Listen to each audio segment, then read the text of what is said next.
Hey everyone, welcome back to Local Living. I'm Anna Christina and I'm joined by Shanna. She is the development manager for the Housing and Community Development. Lots of developing going on, especially in this area. Shanna, thank you so much for joining us. Thank you. So let's talk about this particular area. Why don't you tell everybody where we're at?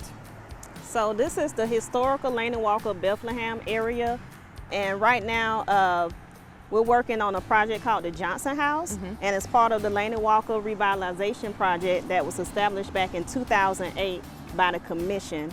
And part of that project was to just develop different development nodes and revitalize homes back into thriving neighborhoods. And Twig Street is one of our signature streets, as well as Perry Avenue and Pine Heritage, which is our flagship program for Laney Walker Revitalization. Well, and the homes are absolutely beautiful, but I want to talk about this home in particular. Lots of history behind us. Yes. This is the Johnson House. Why don't you give people an idea of who Mr. Johnson was? He did a lot for the community. Yes, Mr. Johnson was a prominent African-American figure, and he was a pharmacist who owned and operated right out of his home in the back door. He would serve the underserved community, African Americans, blacks in the community who were not able to go to the regular pharmacy or even afford the prescription that they needed. So they would enter through the back area to purchase pharmaceuticals so they could get them on credit from Dr. Johnson, and that's part of his legacy. Well, and the legacy continues. You guys are doing a lot of restoring to this home, but also some new construction. What exactly is happening here behind us? So what you see right now is phase one. Phase one began back in 2016, and what they did, they restored the windows and the doors. They tied back in the brick.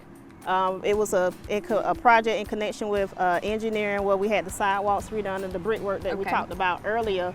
And phase two is a reconstruction of the home, where we are changing it from a single family home to an affordable duplex. Well, and so what is the idea there? Because you did want to preserve as much as possible, but you are turning it into duplex to give people an opportunity to actually be in this home. So we were able to preserve the original stairwell, the balusters as well. We found a local vendor who could replicate the balusters that were missing. We were able to preserve the mantelpiece, the original brickwork. We do have to build the original fireplaces. We do have to build a casework for the mantelpiece. Although the fireplaces will be inoperable, it will still continue to pay homage to the original home. Well, and what was so awesome, as I'm walking up to meet you for the first time, one of the men who's working right now on the home brought us some interesting things. Yes, he bought us an old hanger. I think that was inside one of the closets. A photo, it may or may not be Mr. Johnson, but it definitely looks like the photo that's registered with the Lucy C. Laney Museum, which people can find out more about Mr. Johnson and his legacy. Well, and there's incredible things that have been donated too, a piano that belonged to his wife, and where can people find those?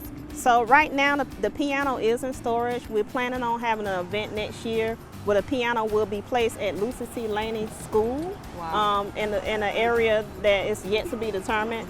But the family came down, I think, a few months back, and they donated a suit of Mr. Johnson as well that is in the Lucy C. Laney Museum. Wow, it's incredible to hear the history, and we don't have enough time to talk about that, but housing and community development is really making things happen out here for people, and if you need more information, you can visit their website.